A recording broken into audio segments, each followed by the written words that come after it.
It's the 11th of May 2020 and day 56 of self-isolation. Okay, so historical record first. There were 210 deaths announced, and apparently the total is now 32,065. Okay, so it's been emphasised that Boris Johnson's message to the nation yesterday was purely about England, but Nicola Sturgeon and indeed, well, all the other nations within the UK have been a bit dischuffed because he didn't emphasise that it was just about England. So, yeah, Scotland, Wales and Northern Ireland have got their own rules, and they're sticking with saying stay at home, whilst we in England have now been told to stay alert, which evidently is what France is saying, allegedly. And various people, including Keir Starmer, the new Labour leader, are saying that, well, it's just not clear enough, the government's message now. And how do I feel about that? I mean, I think when you're just telling, well, Boris Johnson said that just saying stay home is a nice clear message, but that as you try and relax the lockdown, it becomes more complicated, and you know, I've got a certain amount of sympathy with that. I think it's undeniably true, but things are somewhat unclear, it's got to be said. And you've got this weird situation where, because Wales has got different rules to England, and obviously I live quite close to Wales, really, in Bristol. Well, you've got, apparently there's something like 100,000 people in Chepstow who actually, which is in Wales, who work in England. Now, they've been told to stay home, but in England we can now go out as much as we like, apparently. We can go out as many times as we like. Anyway, the government issued this 50-page document, and everybody's a bit confused about it, I think. People in manufacturing and construction have been told they can go back to work on Wednesday. However, children are still not back at school, so if you're in construction and you've got kids at home, what do you do about childcare? It's very difficult.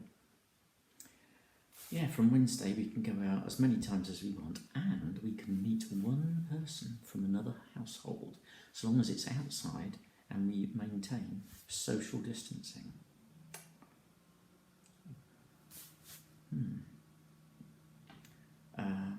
People are being advised to wear face covering in enclosed spaces where the 2 metre rule can't be observed.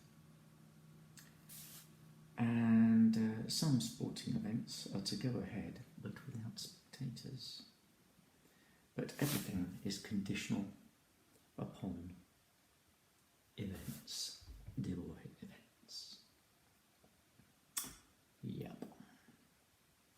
So, anyway, what about me? What about today? Well, today was cold again, very much colder than it has been. Now, okay, I'll tell you what, let's deal with the t-shirt now. Plain black tea. The classic, I think you'll agree. But it is cold, so without further ado, I'm going to put a jumper on. It's too bloody cold. they're saying that it will get warmer toward the weekend, or possibly at the weekend. Ooh, that's better. Anyway, it's come to my attention that this business about doing the 10 influential albums, people are now doing 20. No fair. I should have mentioned the other day that little Richard died. I mean, he is one of the originals, the originators of rock and roll. And indeed, he pretty much set the template for sex, drugs and rock and roll. He was openly gay for a bit, until he got religion, whereupon he renounced it, homosexuality that is, saying that it was just a phase he was going through. But then he started taking his Bible to the orgies he attended. I'm not sure what denomination he was. I think I should know. Anyway, what did I do today? I did some admin. Had to write a letter to a solicitor regarding my mother's estate. Now, my mother died in August last year, so it's all taking a long time to sort out. But, I mean, the bulk of her estate is going to her husband. And, you know, it was quite a complicated sort of pair of mirror wills. So it doesn't make a lot of difference to me that it's taken a lot of time to sort out. But anyway, wrote this letter. And then I walked round the corner and posted it in the post box. And I walked the long way home, so I got a bit of exercise. And it was quite interesting. Then, because it was cold, I went outside and thought I'd better try and start the car, because I've got to use it soon to go to the hospital. And the car was reluctant to start. So Suzanne said to me, well, why don't you take it out for a bit of a drive to boost up the battery? So I did. I did just that. I don't know if that's naughty. Possibly it is. But it's what I did. And before long, I found myself in Hannam, which is where my son Alex lives, with his wife and my grandchild. So I gave them a ring, and they were in the garden, back garden, which is a secure area, and they were playing with Ezra. So I went to the garden gate, and I was able to go into the garden, maintaining social distance. And yeah, it was fun seeing Ezra. And he was playing, he seemed happy to see me. He was showing me his little figures he's got, and showing me how he can slide down his little slide. And then he played chasing Mummy around the garden, and then I chased Ezra around the garden, and that made him laugh.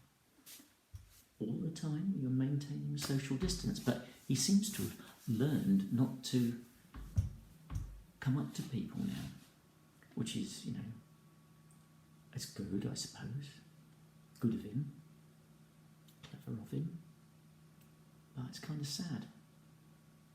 So no cuddles with Ezra, no hugs with his son, or, you know. Hey ho, it was good to see him. It's been a while, weeks and weeks and weeks. So it was nice. I was only there sort of reasonably briefly because Suzanne had given me an ancillary mission, which was to drop a kettle off at my daughter's. But I went round my daughter's and rang the number, and she didn't answer for good reasons. Reason being, she was FaceTiming the son that I had just left. So I couldn't deliver the kettle. She couldn't come to the... She lives in this place where she's in a flat, so she has to realise you're there, buzzer to let you in and all of this. And I couldn't really go in because coronavirus and all of that. So anyway, that was a failure. So I came and brought the kettle back.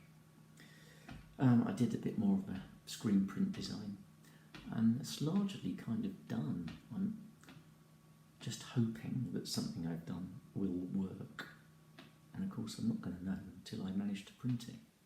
So I've got a decision to make. I either wait till Spike Island's open and the print studio, or else I've got to figure out some way of doing it at home, which is a bit of a different kettle of fish. And while I was driving round, I noticed that petrol is now £1.02 a gallon. Wow, what a difference. What a difference that is. I'd heard it, the price of oil was going down, but that's the first time I've seen that. Can't remember how far back you've got to go to get petrol for that price. Anyway, it's cold. It's quite late. I think I've told you my stuff. So I'm going to say bye-bye and see you tomorrow. Bye for now.